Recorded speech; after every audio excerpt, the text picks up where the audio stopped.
Good evening, Cubes of the Cash. Gary B, the casual comic guy here, and I am joined, as always, Paul doing his best comic vet impression and sliding in under the buzzer.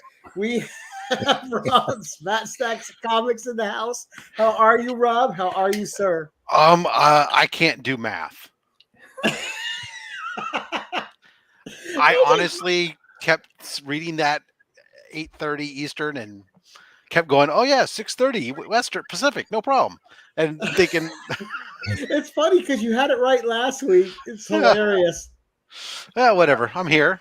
Good. All I always do is checking in mail. Right. And Killer Boxes by Shop for Comics, by the way. If you guys haven't checked out Rob's video, go check that out. Some great books he got in those 2 mystery boxes.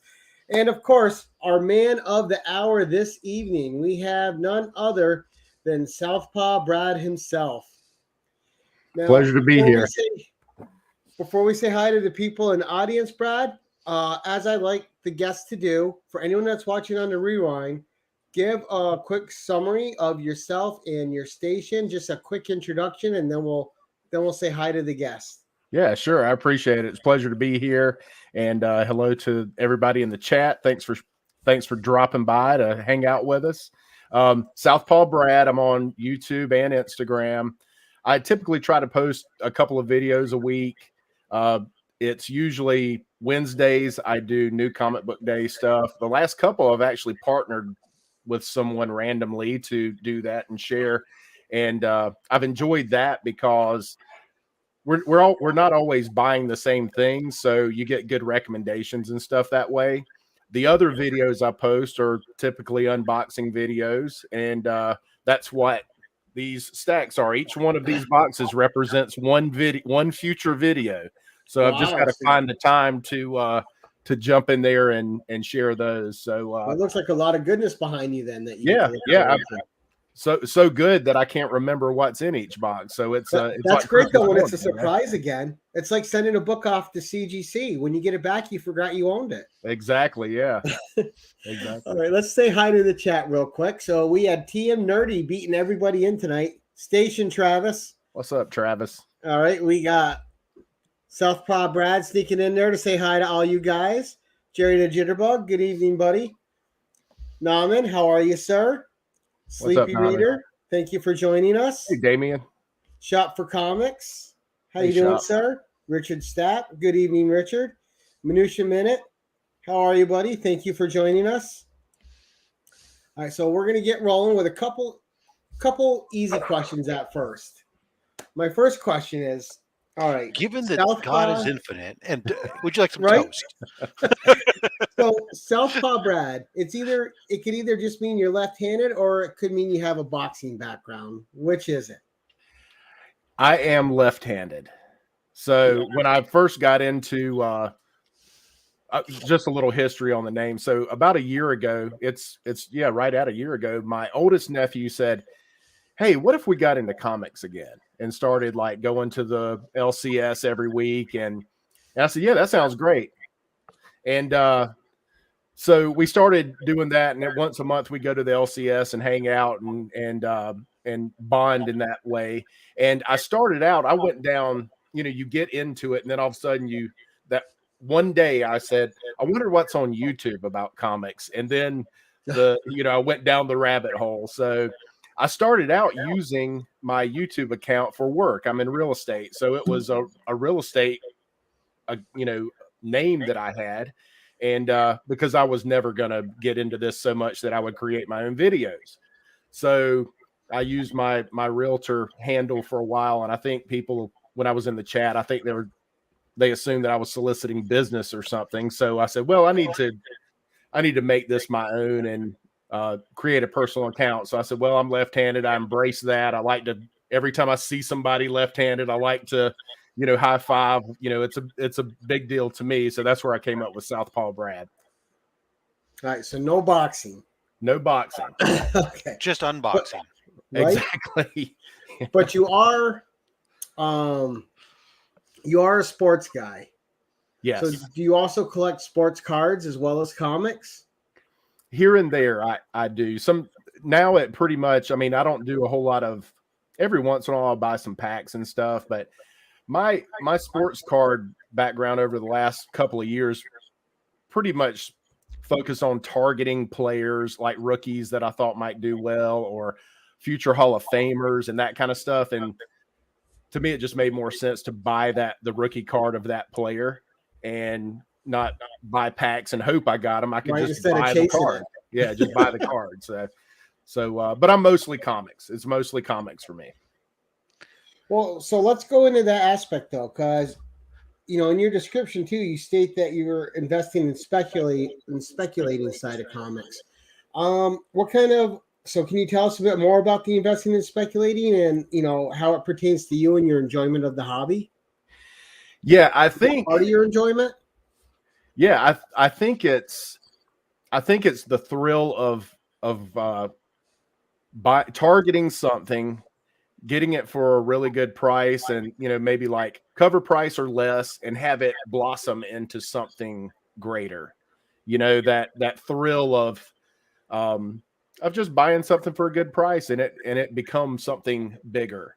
And as much as I like to say I speculate, I've sold in the last year since I've been back into comics, I've sold 4 books. So I'm not a flipper per se, but I like to pick up stuff, Spider-Man characters and stuff pertaining to the Marvel movies. I like to pick up some of those things that relate to the MCU. And but as much of that as I do, I've also listened to a lot of the folks. A lot of the folks who are on like Spine Ticks and stuff. They've recommended indie books like, hey, you should read this.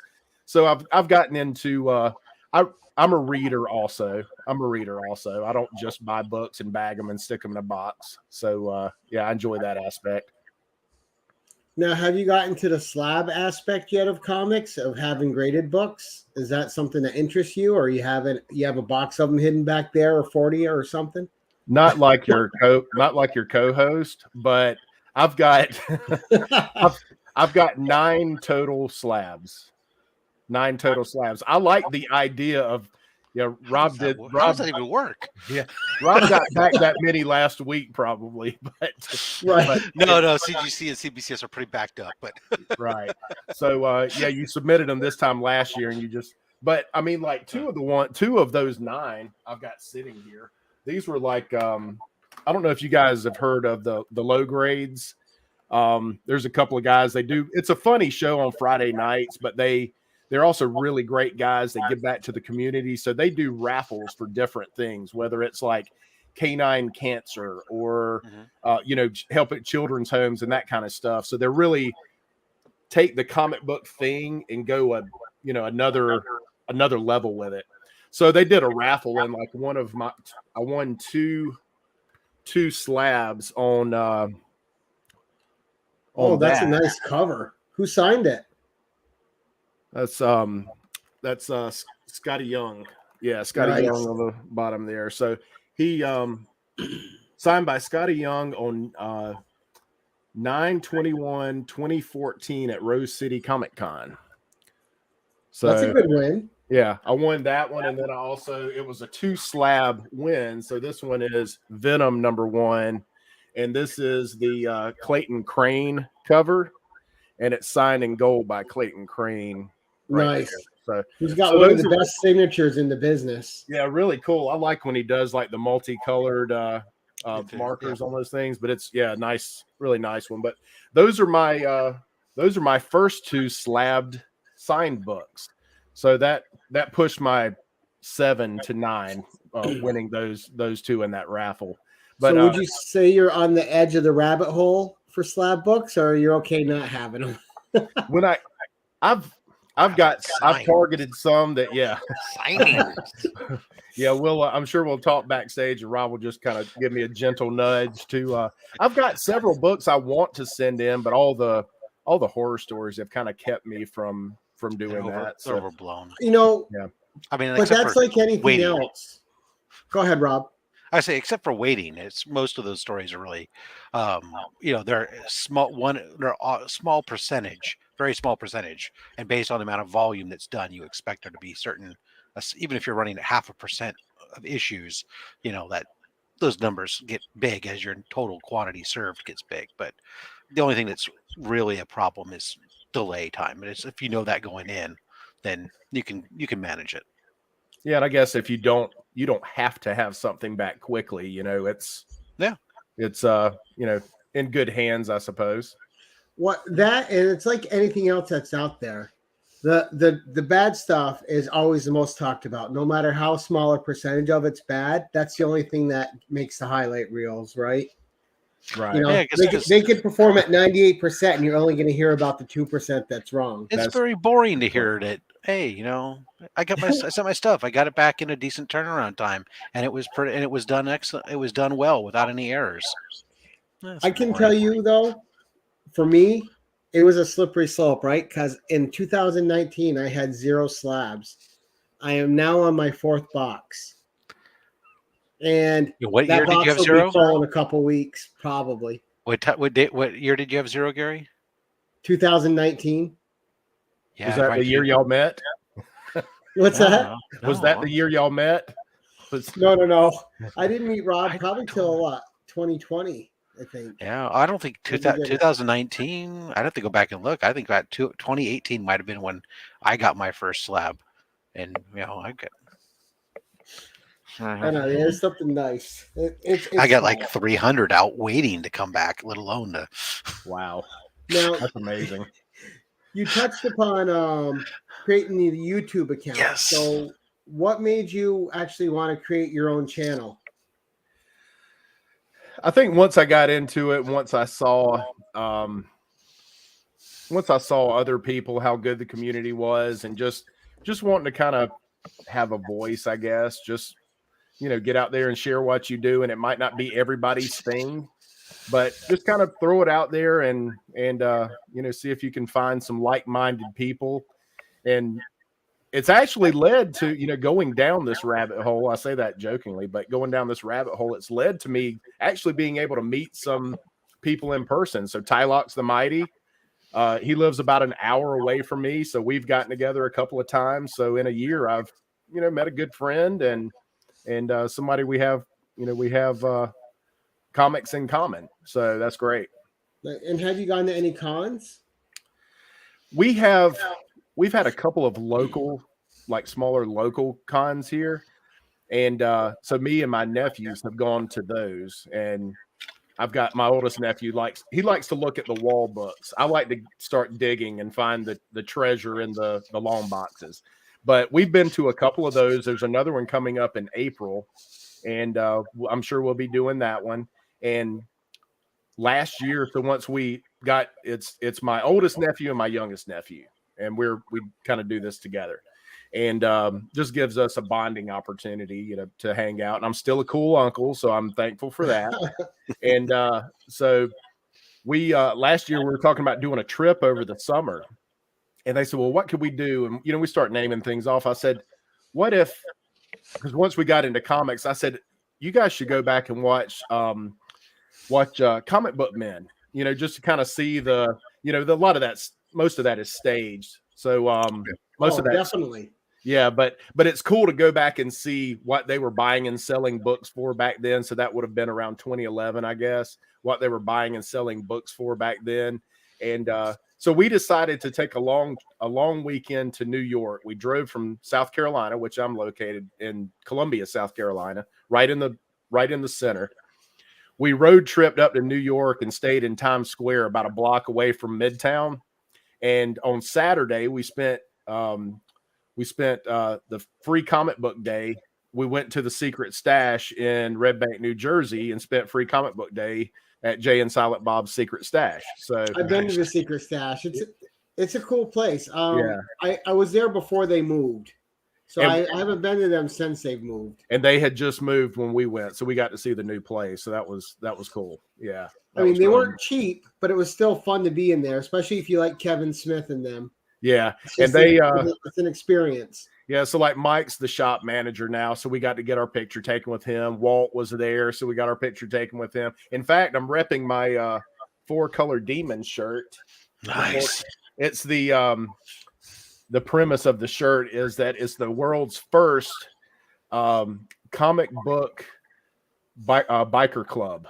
That's what the 4-color demons are. So it's I've never ridden a motorcycle, but it's you can either ride motorcycles or like comics, and that's how you get in the club. So I'm actually You don't have to do both. Got it. exactly right. Exactly. What about backseat don't do both at the same time?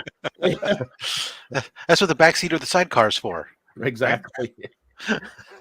So we all have stories that captured our imagination in comics and really hooked us into the hobby.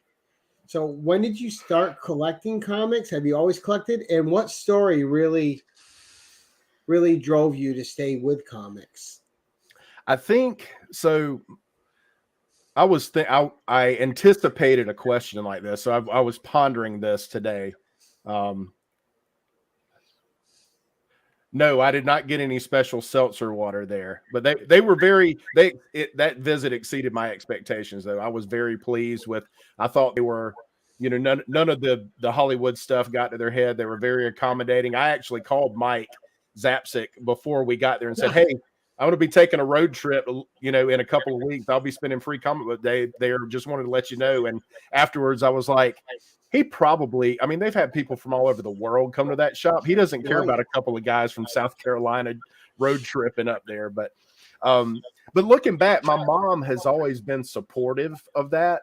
I always like to draw. So I think that aspect of comics really intrigued me.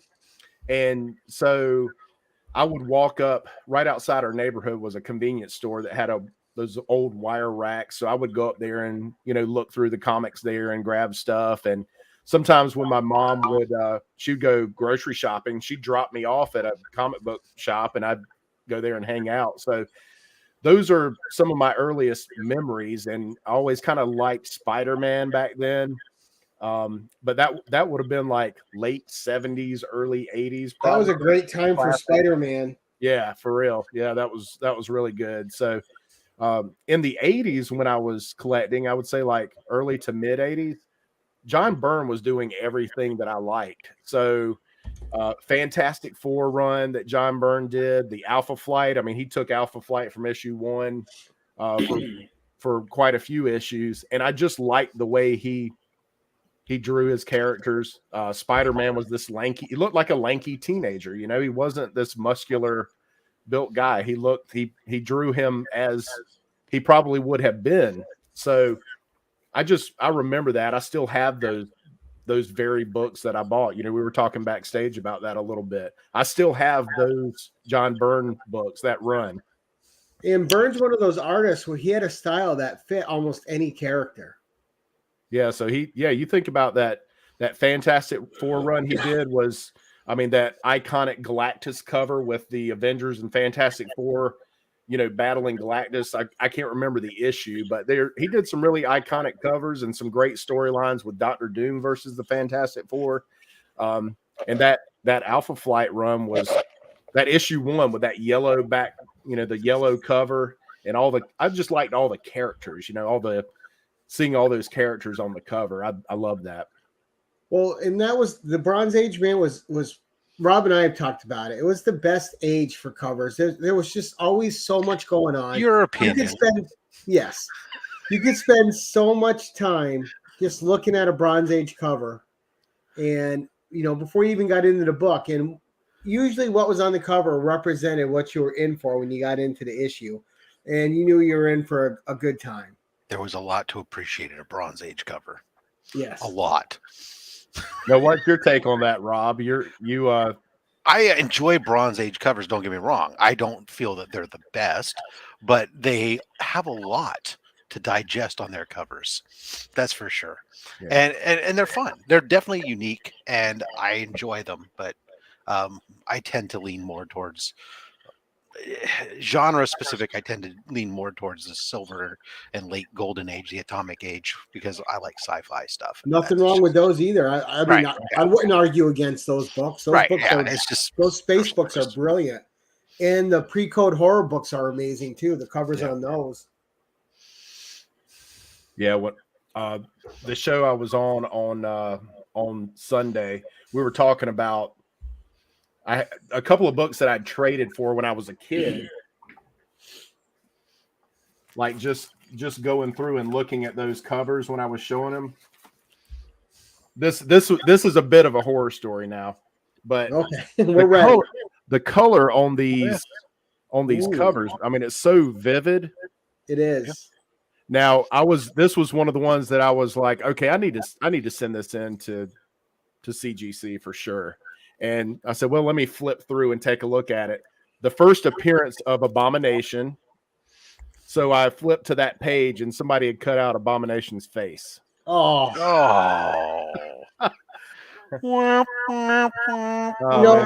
That's like when you get a good old Marvel comic and you're all excited. Oh, I got a good deal in this. And you flip through and the stamps out. You're like, yeah, always flip through before cash changes hands. That's probably well, if it pay a little that bit stamps out, my book's incomplete. It ruins it for me.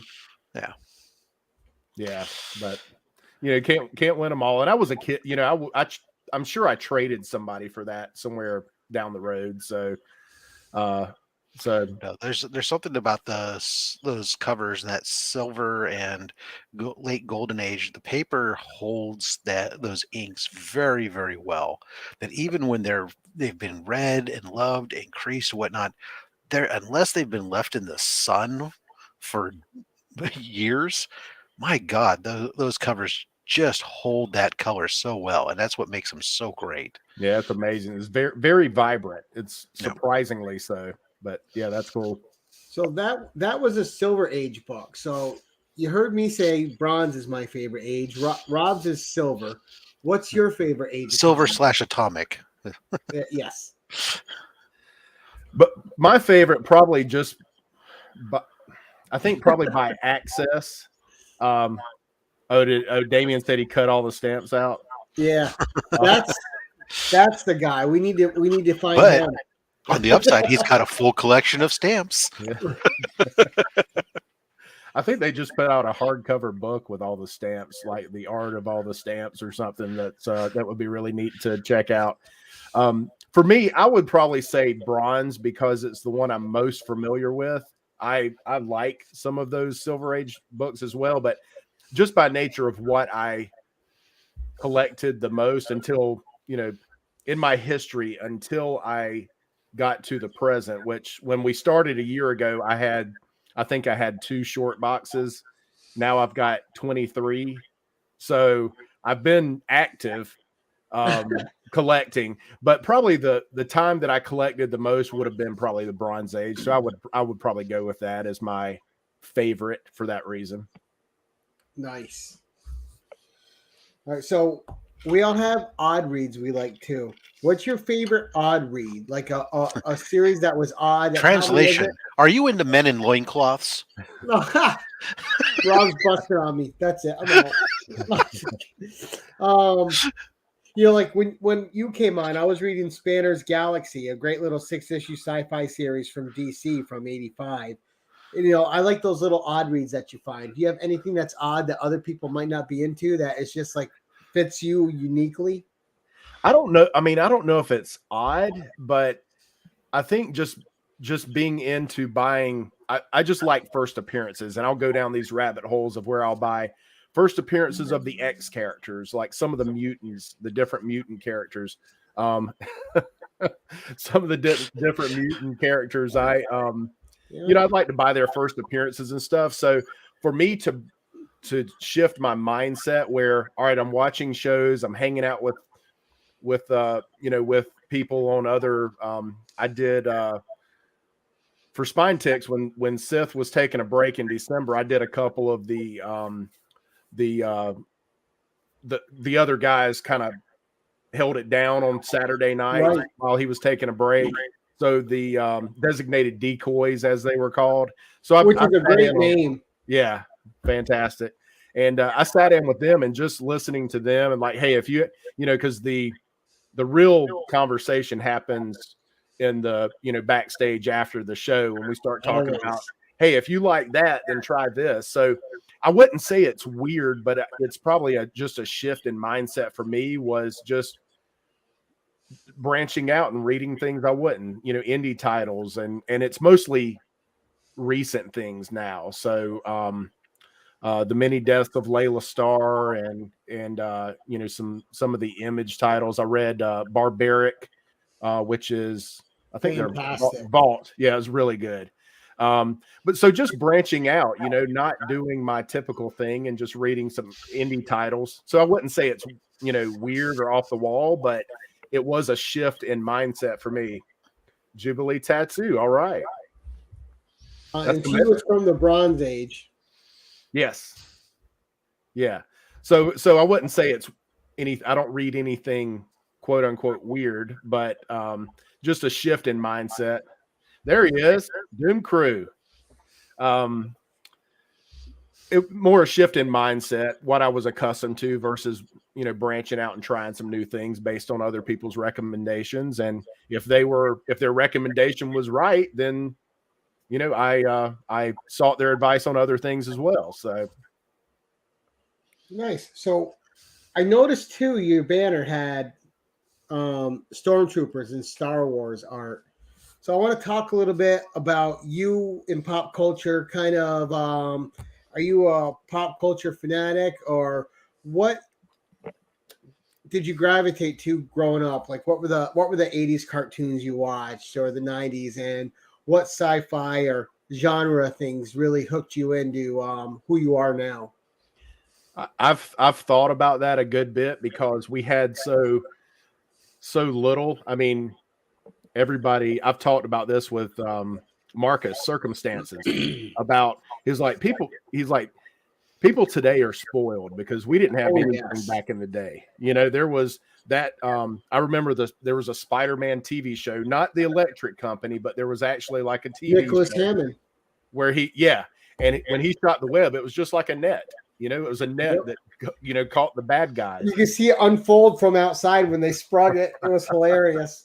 You know, and that's what we had, but it was the best thing ever because it brought to life something that I'd just been reading about two-dimensionally for a long time. Right, you just couldn't believe you were seeing it. Right, exactly. And no matter what form it was in. Exactly. So when Star Wars hit, I mean, I remembered my parents took me to see that in the theater when it came out, and I was so upset because I actually fell asleep towards the end. Oh. So I missed the end, but I remember I had to have everything Star Wars. You know, I had the toys, and I had to have the authentic poster, and it hung on my wall forever. My mom bought probably like 4 different albums because I wanted the theme to Star Wars, and they had like some bootleg copies of it or something, like other people trying to recreate it. And we went through about 2 or 3 albums before she found the real one, and I was just over the moon. My LCS has one. That's cool. Yeah. So that certainly shaped. But I think being able to finally see things that you'd only read in comics actually start coming to life. So yeah, Star Wars was a huge deal. Yeah, read along with us in your book. You'll know it is time to turn the page when R2D2 beeps like this. I think I had the Spider-Man with the Man-Wolf record, you know, all that stuff too. So Power Records. Yes, yeah. Power Records. I think I need to check. I think my mom may still have those sitting around somewhere. Yeah, so. Ironically, my son's room, if you were to walk in there are no repops, but they're all posters from the original Star Wars movie. And he's 20 now, but his bed sheets are all Star Wars. That's awesome. Yeah, I had the bed sheets when they came out. Yeah, just like me. Luke holding the lightsaber up, and Leia had and the pajamas and the whole everything. Yeah. That's right. And it was either that or Battlestar Galactica for me. Yeah, I had an X-wing fighter and all the characters. It was the best thing for Christmas when you get one. We would get like one bit, you know, like one ship or one something, and then like one small, like a speeder bike or something, or like little fake Hoth ones that they made that weren't real from the show, but they made these little things. And then Mom would always make sure me and my brother would get the exact same action figures, so that way we couldn't fight over them. And she put nail polish one on one foot for one kid and 2 feet for the other kid. You could tell Nice. whose Yeah, was whose. Those were awesome. Yeah, those were great toys back then. Yeah, I remember just asking one year, all I wanted for Christmas was the at, and I got it, and which was big because that for us back then that was a lot of money. Yeah, like a lot of the books I read were like comics were like secondhand, or I got a stack of them from somebody, and so to get that one year was just amazing. And of course, that unlocks your imagination, and the thing barely did anything, but you were having the best time ever. Click, click, click with the lace. Click, click, click. Right.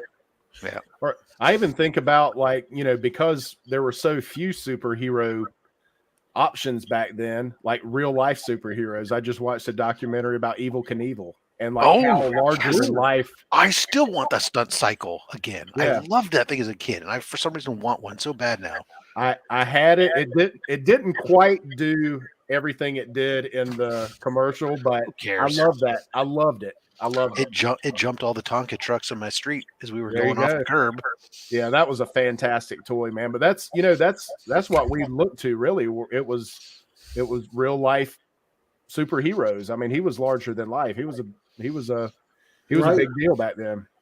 And what's funny too is I always remember those commercials, right? They're selling these incredible toys, but I always wanted these elaborate sets they had in the commercials where they're playing with the toys. Like they always had this great setup. Yeah, nice. You had to use your imagination on some of that stuff. So right, we had bins full of blocks. We made anything we wanted. Now, were you a cartoon person? Yeah. What's that? Were you a cartoon person as well? Did you watch any? Were you big into cartoons? Yeah, I mean, you had to be up before the sun to get settled in and make sure you got to see all your shows. So, some of the stuff that I watched, I remember the Herculoids. Y'all remember the Herculoids? Oh yeah, I used to love the Herculoids. Blue Falcon was another one. And Dynamite. Yeah. So, yeah, stuff like that. I mean, they, back when every Saturday, and I remember they had, before the new season started, they would have a preview show that came on so you could see what all the shows that were getting ready to come out. And the Death Star playset, man. I wasn't, we weren't wealthy enough to get the really big stuff. I got an X-Wing and basically here's a shoebox, use your imagination.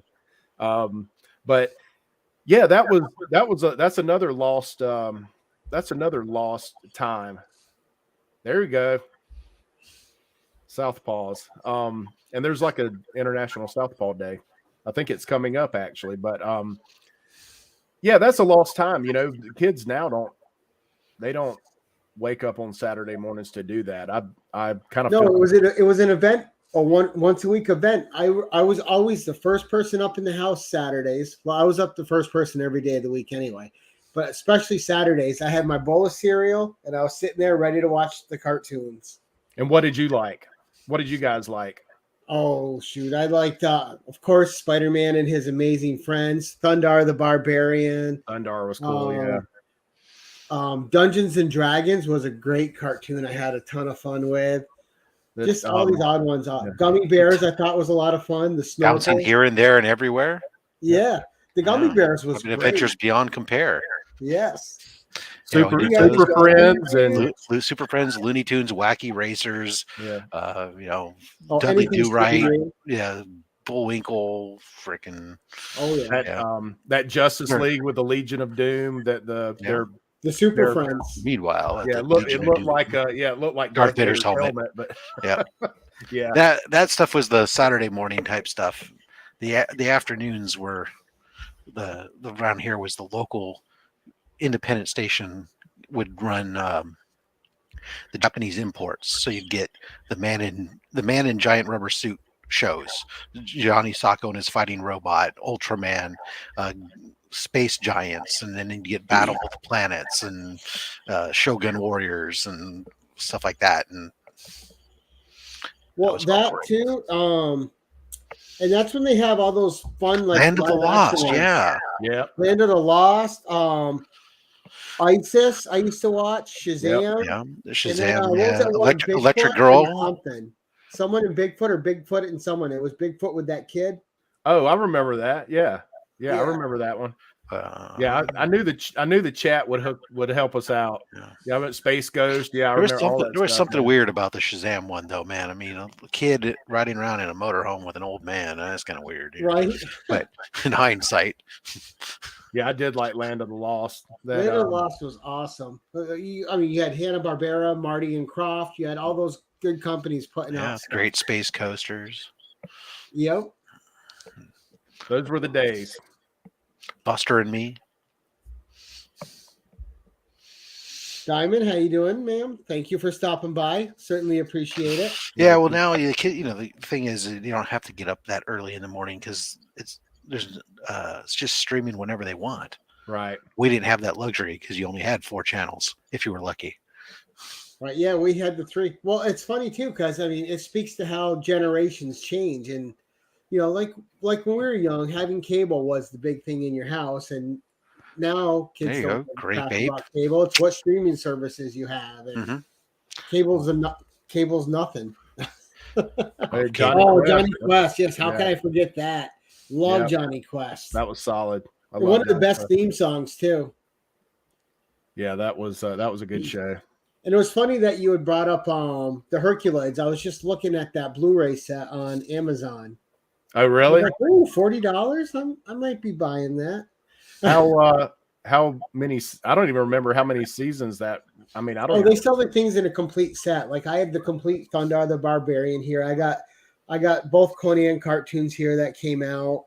I got the overseas live action show that came out. So you can buy all these things and have them and so it's fine. And you want the DVDs and you want the Blu-rays because they have a lot of those have all the original music that was on the show. But if you watch some of these shows and they're streaming, they didn't have any. No one knew about streaming, so some of the music doesn't have rights that translate over to be in stream, so they're not allowed to. So they changed some of the themes to stream them. That's interesting. Yeah, that's those were the days. I miss that stuff. Now, were you a big Happy Days guy back in the day too? You struck me as a Happy Days guy. Yeah. And of course that did so well. They did a Fonzie cartoon for a while. Yep. They had I thought you were going to go Joni and Chachi on me. Yeah, well, they did that too. Yeah, but that was Well, look at all Mork and Mindy came from that. Laverne and Shirley. Laverne and Shirley. Yeah, it was. Yeah, it really it spawned a lot of shows. Yeah, I did enjoy that. That was a good show. Yeah, that was a good one. Now that we're talking nostalgia, how much when you're in a LCS, how much does nostalgia play into what you're looking for and purchasing? I don't know. That probably is more of like I'll go down a rabbit hole, like search something, and then 2 hours later, like I'm looking for the first appearance of one of those old, in comics of one of those old shows. I don't see too much of that stuff really in the LCSs around here. So that's more of like an online search. Yeah. Yeah. We've got 3 shops, and I've got a pull list at one of those shops and another one I shop at fairly regularly. And then the other it's a little further away, so I don't frequent that one as much, but I don't see that they have that kind of stuff there really. So that's more of like, I have to search that online if I do that. Yeah, Damien mentioned Star Trek too. Yeah, I did. Yeah, actually, we forgot about the Scooby Doo. Yeah, Pink Panther. Yeah. I got about 45 Scooby Doo movies upstairs. We still buy them when they come out new. We still buy them. Some of them are great. They had like a bad 10-year period, and then they got good again. But and just to listen to the different voices, like you heard Casey Kasem as he got older, his Shaggy got worse and worse and worse, right. and then it got good again once. Now I can't remember the actor's name who did it. He played him in the live action movie, Matthew Lillard. Yeah, who does his voice now, and Kate Micucci does Velma's voice. But it's still Gray Delisle doing Daphne's voice, and it's still Fred, what's his name does Fred? He does Fred and Scooby. He's one of the most same- famous voice actors, and I The can't same think of guy his name. that's always done them. Yeah. Still, wow. Same guy still doing those two. When you talk like nostalgia, and another thing from back in my younger days that influenced me big time was Kiss. Yep. So like we watched Kiss. I mean, that was just the most amazing thing. In fact, my first concert when I was 10 years old, my mom took me to see Kiss. So I've seen them several times since then. So each time I ask her, I was like, "Hey, you want to go back and relive the experience?" And she's absolutely not. Once was enough. I'm good. I think I'm a huge Kiss fan. Grew up Yeah. with them. Kiss, Yeah. Kiss Queen. And so Yeah, they when they did Kiss Meets the Phantom, that terrible that theme park. oh, it's horrible, but it's so much fun to watch. It was we just didn't have anything else back then. I see. It's Joe funny doing a too Pussycat. because I've watched Paul Stanley talk about it, and he's like we could barely even look at that movie, and Ace Frehley and Peter Criss were drunk the whole movie, and Well, yeah, there were certain scenes where they had to have somebody else stand in for Ace Frehley. Like they went back and showed the clips, and you can definitely tell it's not him. he was drunk all the time. Well, when we went to see them, it was here in Columbia, and the show started about 45 minutes late because we started getting word that, there was no internet. So you're just sitting there waiting on them to come on. And there was a rumor going around that he had gotten arrested in Georgia. That's why they couldn't start on time. They were trying to work all that out. So I wasn't surprised to hear that. Had to bring in Bruce Kulick to fill in, right? Right. Yeah, they were a big influence back then. But yeah, it was actually their second comic. I didn't have the first one with the Marvel Super the Special. blood. Yeah. I didn't have the blood issue, but I did have the second one. And it was cool to kind of see them. But I would have been, gosh, that was like 4th grade or something. I can't believe my mom took me to see Kiss when I was that young. Well, their first appearance was in Howard the Duck, and then they were in the Kiss Super Special after. They were in the Marvel Super Special after that. Right. Yeah. But that Marvel Super Special, we just had it a couple months ago at our LCS, and that sold for $300. Yeah. It's probably double that now in the last, who knows? Yeah. The way prices are going up, it's crazy. But Well, and that magazine size too, it's kind of the one I had, I read, so it was not in great shape at all. But it was a lot of fun. now, are you a fan of the magazine format books? Did you get into those as a kid too, or not so much? Because I remember grabbing Savage Swords of Conan as often as I could to read them.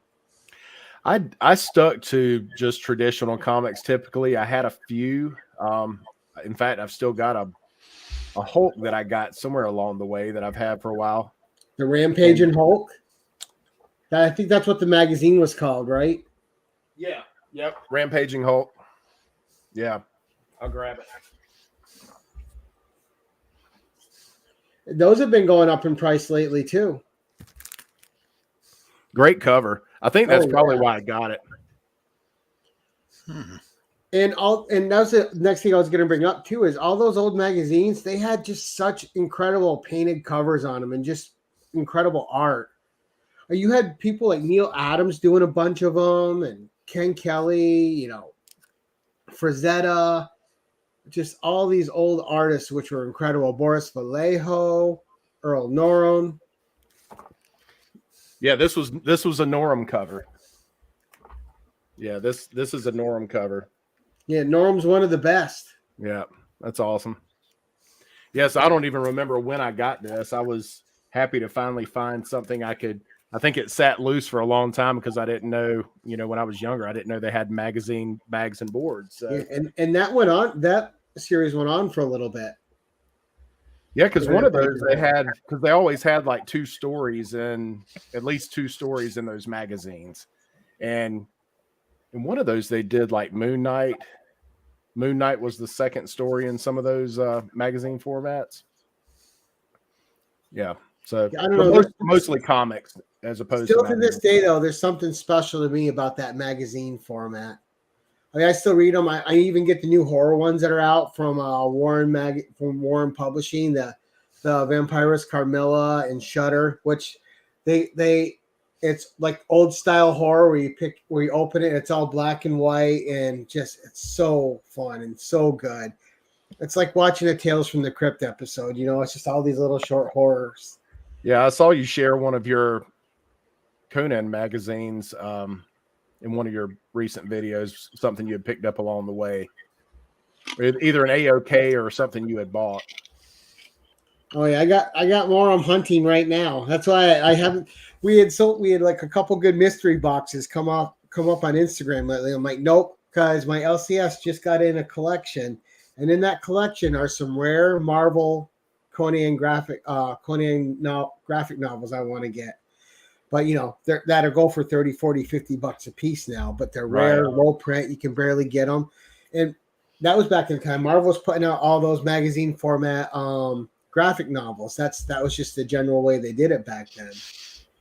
Right. But, yeah. Hey, Phil. Phil. Comments. There we go. Yeah, there we go. I want to make sure I say I like to say hi to everybody that comes in. So if I hear a different name, like, oh, I gotta say hi. So nice. So now that you've been on YouTube a while and you've started gelling with the community, meeting people, going on other shows like we all do. Like I didn't know Rob a year ago, and now we probably spend 2 days a week together on live talking to each other. What's it meant to you to get into this community and start making, because internet friends? Who would have thought that was a thing, right? And then you actually start making real friends over this thing called YouTube. Yeah, because it's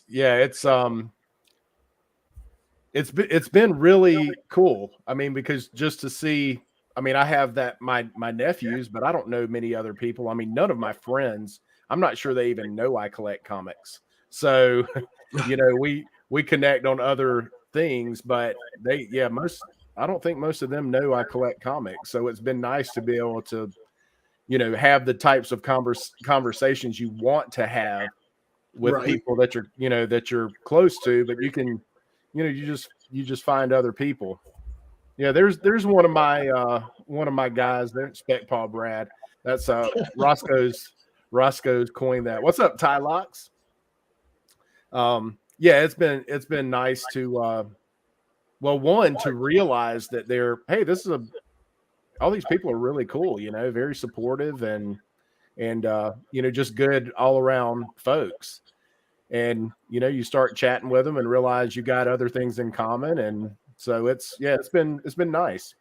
It's cool too. Like you read something, you don't have someone to go, oh my gosh, that was so good. You don't have someone like in your life to do it. You can go, on YouTube.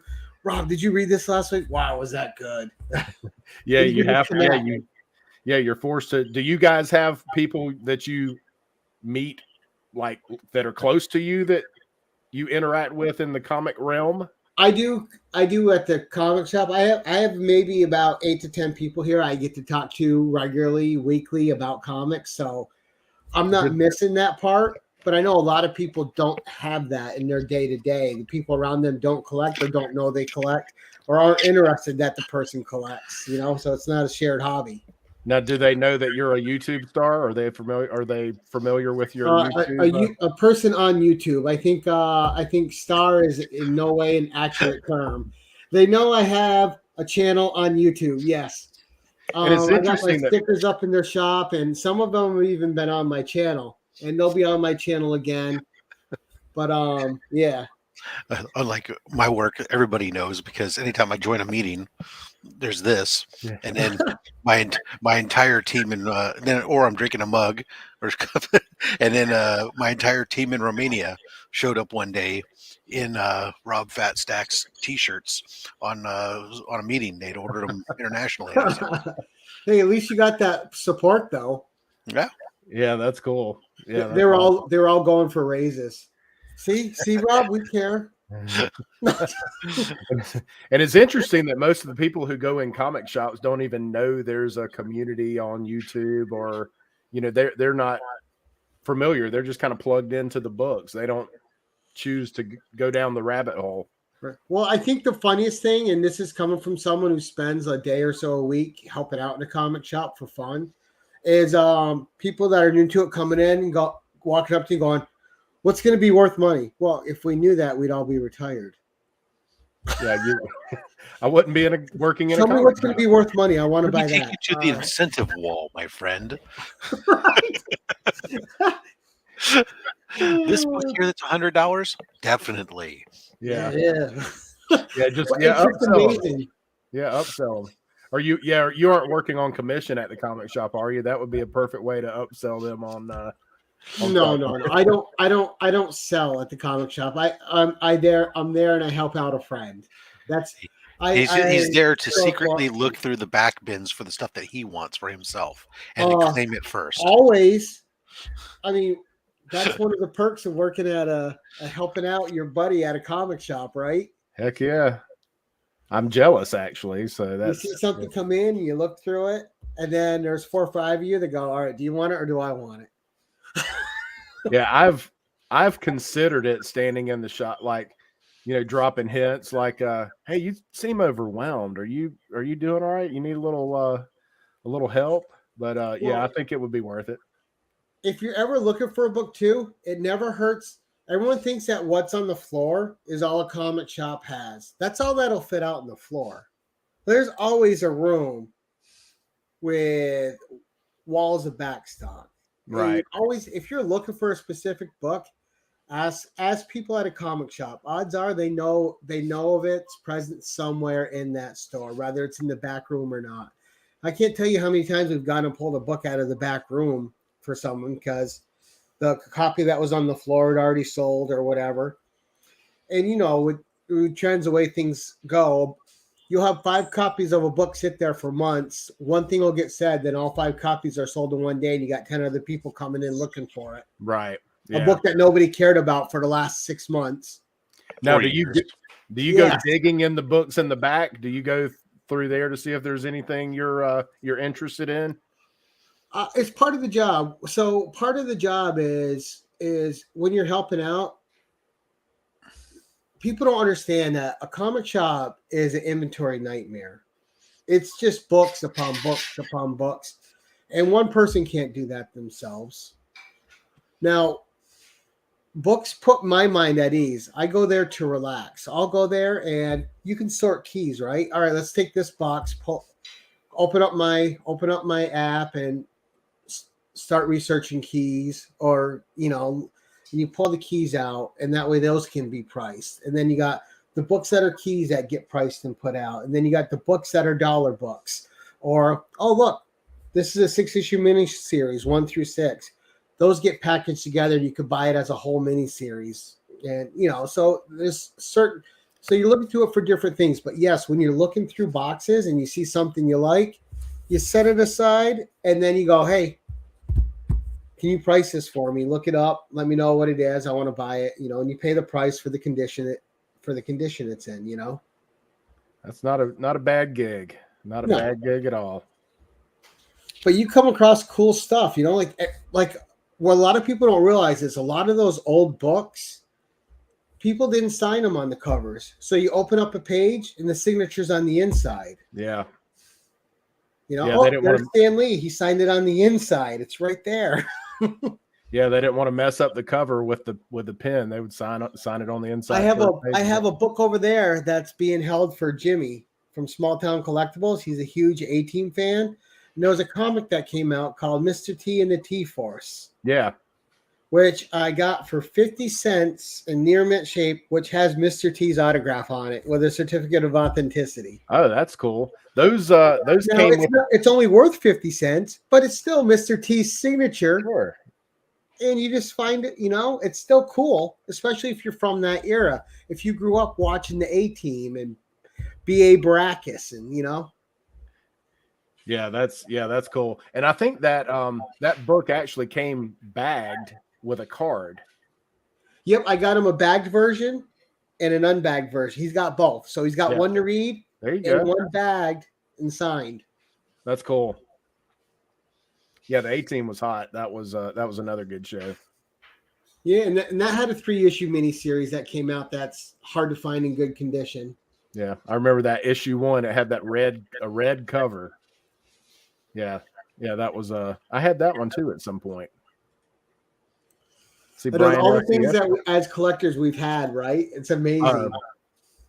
I think I need to go hunting back at my parents' house again. Just to she sent me a picture of 3 comics and said, I think these belong to you. I said, is that the only 3? She said, no, there's a box in the closet. So I've got to go like Treasure hunting. Yeah, maybe some of these things, like I could remember having like the first appearance of Spider-Woman and Peter Porker, which I was like, this is garbage. Yep. It'll never be worth anything. And then he shows up in the The movie. Spider-Verse. Yeah. So I'm wondering if the books that I remembered having that I don't have now, I'm wondering if they're still over there. So well, let's hope you have that Marvel Spotlight 32, because that thing's been going up and up in price. I got mine last year for $200, and I think it's already double that or more. I'm sure, yeah. Because I was able to get it in an 8.0, which I was happy with. Yeah, the depressing part of it is when you then see the condition that they were in. You're going, what did I do as a kid? Or maybe her face is cut out of the book. I don't know. Right. I mean, You drew a mustache. Well, I don't know about you guys, but I remember reading everything laying on the floor. I always laid on the floor and read books. Yeah, I would do that. Coloring, I remember laying on the floor for that, but reading, I was usually in There you bed. go. I pity the fool that leaves the comics behind. I know. Yeah, not on purpose. Hopefully the good stuff's still over there. That'll be fun. Yeah, I wish It'll I still had be my good books. nostalgia for you, regardless of what it is. Right. Well, that's where, like, for think- Jimmy, if Jimmy liked the show, that'll be a cherished collectible for him, regardless of the value. It's Right. it's still an important book. Yeah, and we all have those books we love. They don't have any value to them, but it's priceless to you. Sure. You know? Yeah. Yeah, absolutely.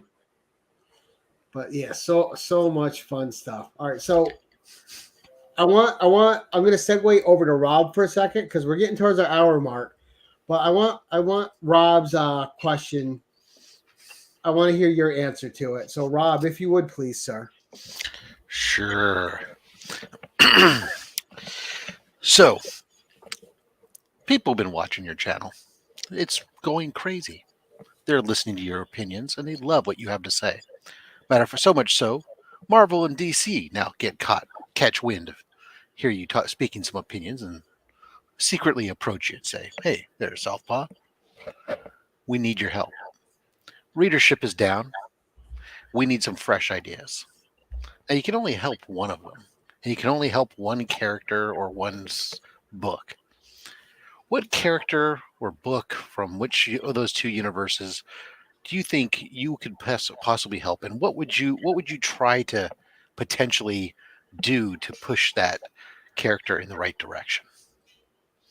Well, if I'm talking mainstream, I see areas where both of the big 2 need some help, but I'm going to go with Marvel because that's the one that I would dig deep. I would find a character that's been underutilized and try to bring them up from the depths of forgottenness.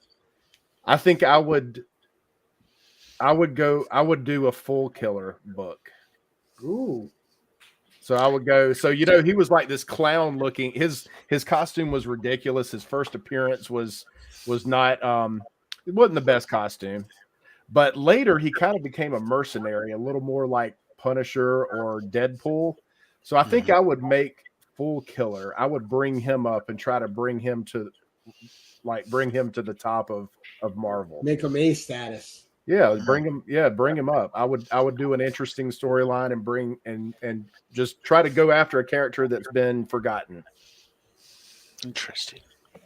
Now, if I were going mainstream, I mean, I don't know. We'll see if Spider-Man's turning the corner or not. I know Brian LCS. I've enjoyed watching his reviews to keep tabs on Spider-Man. He does a weekly Spider-Man thing, but maybe Spider-Man's turning a corner now with his, so maybe he doesn't need my help. Yeah, we haven't decided yet whether or not he's actually turning a corner. Or it's just not such a deep pile of cesspoolness that. Well, they're starting with ASM #1 again, right? That's what next week. Oh yeah, because that's the solution to everything. Is right, a new #1 reboot now. Yeah. Yeah, I really hated that they did that. It makes it too difficult to keep track of it. Well, With the volume. it's worse is that they keep track of both because they still want to have this legacy number crap, and so they'll sit there and say, oh well, it's this number, but then it's this number, so they can just keep celebrating more round numbers. Yeah, it's like they don't realize you can change the story arc and not reboot the entire volume. Right. Well, and sometimes you're not really rebooting anything. I mean, look at you had what most recently Venom. What rebooted? It really just continued the story. You got a new writer and a new artist, so obviously, right. we start over from number one. You know, you got a whole new character as Eddie running as Venom. I get it, but it's a direct continuation from the previous volume. So it's not a deviation. Yeah, it picked right up where Donny Cates left off. I mean, it's just not necessary to start over from issue 1 again. Yeah, I totally agree with that. Issue 1 sells. And with the legacy number, and where DC and Marvel really killed us in the last year is every time it reached any kind of legacy numbering, it's a $10 issue. Sure. Well, $10 issue, and there's 75 covers. Right. I mean, look at issue 1 for it. That's the other thing. The other issue 1s, they'll come out and they'll have 10, 12 different covers just from that you can order, Detective let alone Comics all the story. 1000, and then 10, and all the store 25, exclusives. 1027. And then because DC even does there's a premium for the card stock covers. Mm-hmm. It's an extra buck. Yeah. And I think they all should take a lesson from Image, where the quality of the books. One of the other recommendations from some of the folks who were recommending these indie books, they said, hey, if you like, you ought to try check out. I'm enjoying Gunslinger Spawn. You ought to go buy that and read that. So I started picking it up. Image is they're not doing any second printings. They've got a couple of variant covers, but not, for the most part, not an extravagant amount. And all the paper quality is great, and the cover price is $2.99. So they've got a premium on the quality. The product is better, and they're charging $1 less than everybody else. So they're artists first, I guess, and not money hungry. Yeah, well, sure. That's why I talk about toys. Yeah, he's not money hungry. He's got the toy thing, and he's got his own. But I like that the quality is better. They maybe think a little more about the consumer than the big two. Now, do you collect toys as well? Are you a figure guy or a statue guy or anything when it comes to your comic book characters? I can't allow myself to go down that rabbit hole. It would be So I've got my one and only pop. I won from a thing that Tylox did. He had I think it was his 100 subscriber giveaway. I won that. And then the guy you see over my shoulder here was one of my finds at my parents' house that I bought back in the 90s. It's almost kind of like a translucent Venom, but I've got some of my old toys from the 90s, when they made a billion of each one, and some of them are still packaged, but they're not worth anything. And I don't get into that now. I spend far too much on comics to get into anything else. I say that, but every once in a while I'll buy something, and I can't get in for something. I still think about the price I paid then, and when I see what a figure costs now, I'm like, "Are you serious? Like it's not cheap." No, those have been following the comic too, with how much even the secondhand market incomplete figures are still selling for a boatload of money. Yeah. I had a buddy sell a bunch of his, and he was getting like $200-300 a figure, and this was like old 80s Transformers and stuff, and just flying. Wow. Like they were barely listed and getting bidded up. I've got some of my original Star Wars figures in a box that I found at my parents' house, but they were played with outside, and I didn't have the play set, so I would build something out of mud, a hut out of mud, and I was they were well loved for sure. Yeah, my imagination ran wild with those. Nice. All right, so let me see. We've been going an hour and 5 minutes. We're gonna start wrapping it up. I do want. I don't know if Rob has a last question or not. Well, but we'll go over to Rob. If you got a last question, go ahead and ask it. If not, let us know what's coming up on your channel. Now, Brad, what we like to do is always give the guests the last goodbye. But I looked up hour and 5 minutes. This has been a super fun conversation and a great time. It has been, but I still think there's at least one other question because I don't remember this one coming up, buddy. Oh, ask away. What's your favorite superhero or favorite comic, first of all, whether it's superhero comic or not, that you're currently reading? And from a superhero standpoint, because people think of superheroes, from Marvel, DC, and then just overall favorite from any particular thing. Who are your favorite characters? I had a feeling you might ask that. Because what I would like to say, I don't currently buy. So I mean, I always like the X-Men. I always like Spider-Man, but I'm buying Spider-Man now, but it was more because of Queen Goblin and kind of that new storyline shifting. Right. I don't. The only thing, I guess the main thing I'm buying now that I'm reading is Swamp Thing. Mm-hmm. And that was a real deviation from, I was mostly a Marvel guy. And Rom V was writing Swamp Thing. And Ty Locke said, man, if you like this, you ought to check that run out. So I went back and started buying them all up, starting with issue 1. And I think issue 8 was the most current. And I just really got into it. The art was great. The writing was great.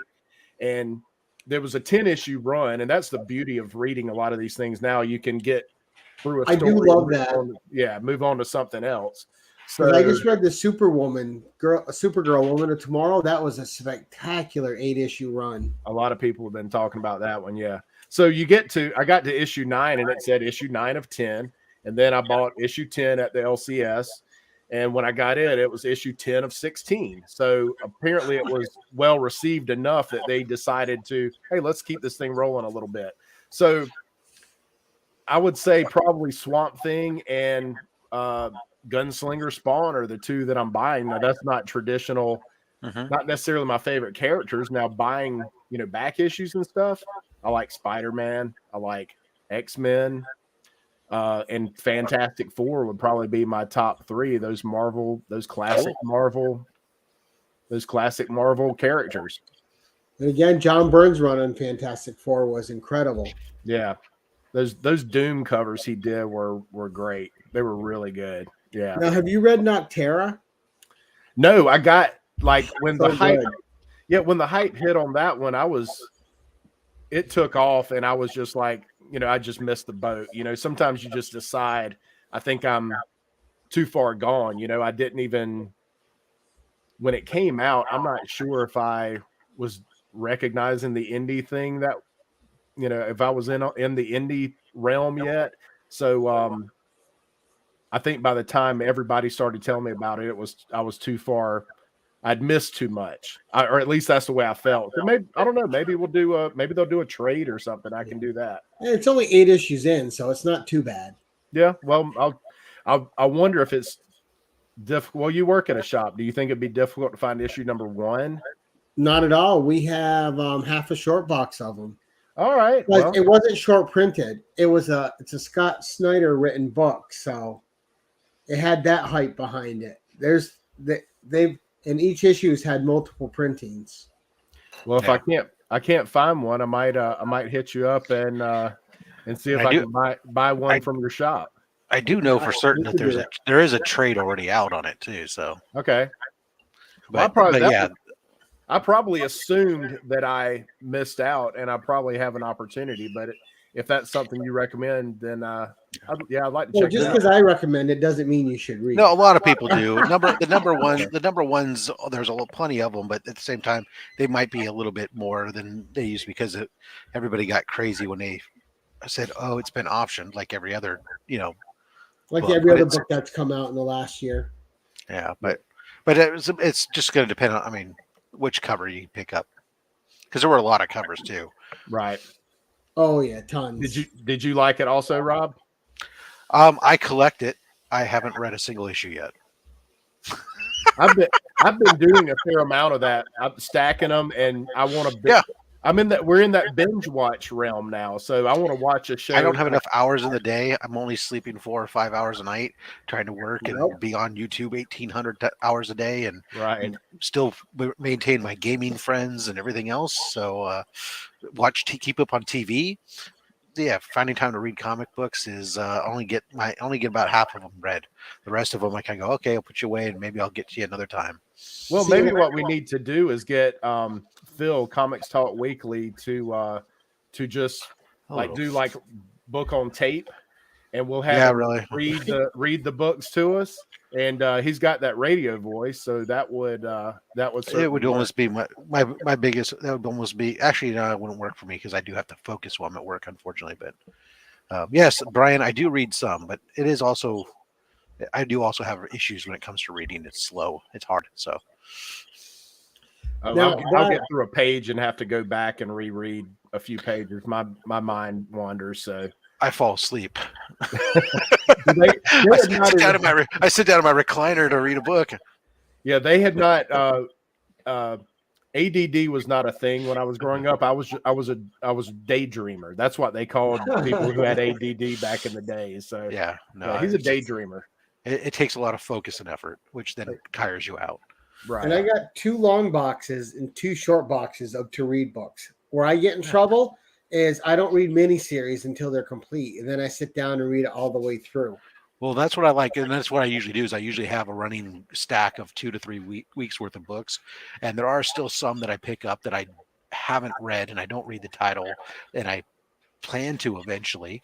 But then there's other ones I'm grabbing, like okay, those Batmans might stack up until there's a run of them, and then I'll read the story together rather than have to go where. If you're picking up 15 books or more, and you're trying to sit there and read them as they come out, it's difficult to remember where you're at any given time in the book. Oh, I always have to grab the last issue to get caught up. So because they all blur together after a while. Yeah, I've had that problem too. I don't know. Maybe that's just me, and I'm old, and I don't get it anymore. But c'est la vie. Can't teach an old dog new tricks. That's that's fine. That's fine. Yeah, no, that one in Strange Academy is the other one that everyone loves, and I've been collecting it, and I just haven't had a chance to crack it yet. But that's So I just subbed you through.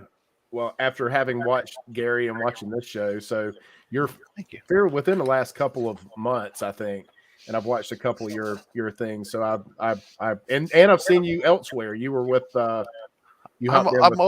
some people say I'm like a venereal disease. I'm all over the place. You did one with Tylox. Yep. A while back, and I appreciate your insight and your knowledge. That was good. And I'd like to hear. I can't remember where you were talking about this, but just your take on the on graded books and the different companies. And I think we probably had Tylox's show. We were on there talking about graded books, and I talk a lot about graded books because I have a lot of them.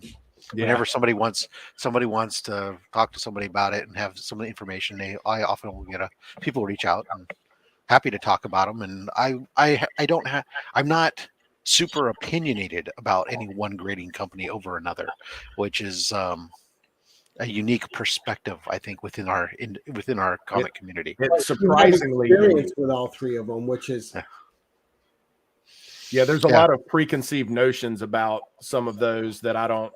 I probably share your perspective on that a little more than the mainstream perspective. Yeah. Matter of fact, I'm getting ready to do some testing on a test EGS again because it's been a while since I've used them. So I was going to do a circle back video on eventually on what a year and a half later. What do I think now? Right. Yeah, that would be interesting. And now, since you're called Southpaw Brad, it wouldn't be any good of us if we didn't ask you what your current spec pick is. Right now, it is Star Wars. They're going to do a High Republic show. So a lot of those Star Wars books that they did, Star Wars High Republic books, a lot of those characters are going to be a big deal. They're starting to dry up, but I did find, I think I may have already filed them, but I did find Star Wars High Republic Adventures Annual #1 had just started drying up. I mean, people were, and then it's going for like $25-$30 online.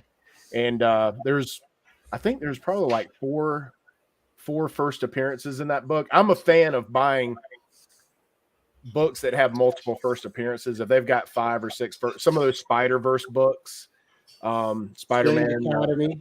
Yeah, Strange Academy. That's a great example. And that's a great series too. Yeah. So much fun. Yeah.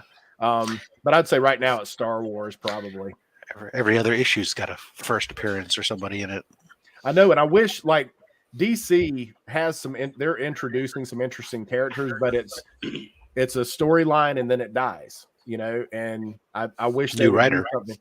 I tell you, Rob, one thing that you talked about on a video, and I can't remember where it was, but you were talking about the Signal. Yes, a character. I think like him in Flash by Night on this show. Flash by Night was on this show we talked about, but I also talked about it on another show too. It came up. I don't remember what show it was that came up, but yeah, I've talked about them a couple times. Yeah, I mean they've got some great characters that they could, if they would just take the time to, you know, create a storyline. Yeah, maybe that's who I need to resurrect the Signal for DC when I do the full killer for Marvel. So see, Flash by Night's here. Oh, the Signal. That's right. We're gonna. And I think DC Gotham by Daylight is more guilty of that than Marvel, because Marvel will bring out their rare characters, but DC is just so concerned with 14 different Bat titles a month that they're not. It's not that DC's concerned about it. It's that Warner Brothers wants to make money, and and for everybody who claims, and let's just be real for a second. For everybody that claims they like all these other characters DC has, they sure aren't buying their comic books. So that's why Warner Brothers shuts them down and builds out 14 Bat books and 17 Superman books and a couple Wonder Woman books, because the Trinity sells and the rest rot on the shelf. And it makes it, if you want to jump in, it makes it difficult because you don't really know. I kind of felt that way about some of the X titles because there was so much going on with the X-Men. I'm like, they got so interconnected and so crazy watered down, it became ridiculous and it's overwhelming unless you're focused on it. Right. Now, I should retro back before the chat blows up with hate on Rob here. I'm not saying that those characters are less than characters or characters that don't actually deserve their books. I'm just saying that maybe the writers have sucked on those characters or whatever. And the fact is, we haven't been buying the books, and Warner Brothers cares about money and nothing else, not about the characters. But I think that's one of the big problems today too. I don't know if you agree, Brad, but when I was a kid, Spider-Man and Conan were my two main reads. And and then also Marvel team up in 2-in-1. But now Spider-Man's in too many books, Batman's in too many. You will go broke just collecting the one character and not even have enough time to read everything that they appear in. So it kind of sometimes makes them uncollectible. Well, and that Spider-Man, I mean, I can't figure, is that coming out every week? Like, I can't keep it up. It is right. It's going like 3 times a month right now because they're in a race to hit a certain legacy number at a certain time for the anniversary. That's what they're doing. Yeah. And then and then Spider-Man has that weird thing going on where it's like .BEY, like for the Beyond, and where they have these. It's the same numbered issue, but it has a dot something under it to signify it's a kind of an offshoot as well. And they just make it really confusing. It's just too much. Yeah, it's just too much. Yep. Yeah, so they need to revamp things, but hey, as long as people are out there buying it and people are buying Batman fans are buying every Batman issue and Spider-Man fans are buying every Spider-Man issue. Oh yeah, I mean, what sells, but yeah, Brian. Yeah, like Brian said, all side stories. The beat, like I guess that Beyond. Yeah, Beyond, and they did it before with the HUs for the hunted early on and then there was another one around 50. The Kindred ones. Yeah, I mean they've done it a lot because they had Spider Woman in them. Yeah, they've done a lot of. They started this back in Volume 3. They did it, and then right around when they were doing right before the Sydney Moon stuff, and then they didn't do it for 4. But Volume 5 has had a lot of them. It's just been annoying. Yeah, Flash, like Flash was saying, if it wasn't weekly, he would have stuck with him. It makes it tough, man. Yeah, it makes it tough. I did want to buy that. I don't talking about because I love Misty Knight and Colleen Wing. They're great characters. Oh no, I can't get down another rabbit hole right now, and I left it there. Yeah, I don't even. I'm not picking up the BEY issues and stuff. I picked up the first one as this story has nothing to do with what's going on. Right. Yeah. But it feels like a cash grab. If it was $1 book, okay, maybe, but another $5 book, sorry. But here's the kicker: even on those side books, which are just side stories, they have alternate covers on. So you're getting variant covers of the A story. Then you got the same numbered issue with the alternate side story, which is also getting its own variant covers. So you're gonna go home with 30 covers of one book. Not be in the doghouse. I mean, that's a good way to end up in the doghouse. And being in the hot seat, I totally forgot. I was truly in the hot seat. I forgot about Moon Knight. That's what I'm buying and reading. I forgot about Moon Knight. Yeah, that was. I can't believe I left Moon Knight out. That was one. So yeah, I'm enjoying that one too. Yeah, there's plenty to spend your money on, and but I rationalize it by saying there's a lot worse things to spend your money on. So that's right, cocaine and heroin. Exactly. Are you a big fan of all the Disney Plus shows and the Warner Brother shows too? Yeah, I like all that stuff. I enjoy it. In fact, since my nephews are into comics with me, we try to go see all the movies together. So yeah, we make a big thing out of it. I don't have kids, so I pour all my attention into them. And since I'm still the cool uncle, you have to ride that wave as long as you can. Right. It's got to end sometime. Not quite like it is when you're the father. Right. Well, you're it ends pretty quick when you're the dad. Right. Yeah, that's true.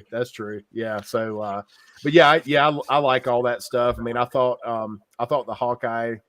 I know. I can't believe I forgot him. Flash by Night. Yeah, I love the Hawkeye series. It was so good. It was fun. I like the Christmas theme. I liked all that. I've enjoyed. And there's some issues. There's some episodes where you might think, this is it's kind of dragging, but everything, we want things now. There's no time to build story, and in a lot of these shows, they need to build the story some. So where Loki might have had a little lull there, it certainly finished in a grand fashion. So yeah, I've enjoyed all those. I've really enjoyed it. I'm looking forward to Moon Knight. Well, if streaming has taught us anything, is that we can all be conditioned, right? Because if a series runs 23 episodes now, it's too much for me. I don't want to watch it. I like these 8 to 13 episode arcs. They fit my busy life really well. Yeah, I can commit to it, but it's not an overcommitment. Yeah, because I mean, Hawkeye was like 6 or 7, I think. Yeah, some of those I get to the end and I'm like, I wish there was 2 more. Just 2 more. I don't want one a week, but I could use a little. As long as they don't. Yeah, they've been pretty decent in that they've not gone down quite as bad as where the ones that were on Netflix just went like 1 or 2 episodes too long. Yeah, 13 was a little too long for those. They needed like 10 episodes would have been just ideal for those. So yeah, they've been pretty good. And we'll see what Disney does with them now that they're going to be doing Daredevil and those folks. So now, did you watch Peacemaker, the latest superhero show that was out? I don't have HBO Max, but I'm thinking about getting it just so I can watch that. Because now remember, I don't know how old your nephews are, but it's not kid friendly. It's very adult. Yeah, they did the Deadpool movies and all that stuff too. So they're okay. They're older. They're older. Profanity, graphic violence, and nudity. Yeah, it's right up their alley then. Perfect.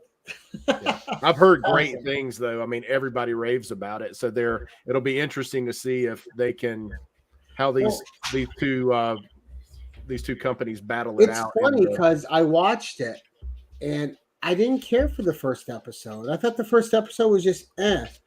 But then after that, I liked each consecutive episode more and more and more. I just thought the first one was a little to me, but then it really picked up for me after episode 1.